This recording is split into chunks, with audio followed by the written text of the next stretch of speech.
This soil you cannot enrich with anything in the universe. You cannot bring material from Mars or space and enrich this. Only plant life and animal life can enrich this soil. If these two things go away, there is nothing left.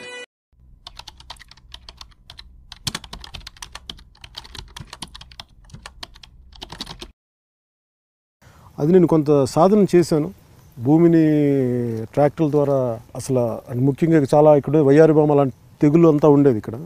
అవన్నీ తీసి ఆ ప్రకృతి పరంగా ఏమేమి మొక్కలు ఎదగాలో ఇక్కడ సహజంగా వాటిని ఎంకరేజ్ చేసే పద్ధతిని పాటించాను ఇక్కడ. అలాంటి సమయంలో నాకు విజయరామారావు గారు పరిచయం అయ్యారు కొన్ని సంవత్సరాల తర్వాత. పాలేకర్ గారిని పరిచయం చేసిన వ్యక్తి.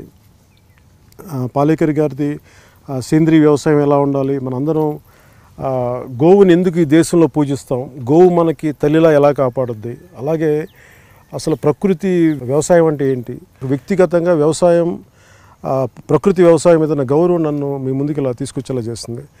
ఈ పద్ధతిని వివరంగా చెప్పమని విజయరామారావు గారు మనస్ఫూర్తి కోరుకోండి. నేల తల్లి పరిరక్షణలో మనం అందరం భాగస్వాములు కావాలి. నేల తల్లిని ప్రేమిద్దాం.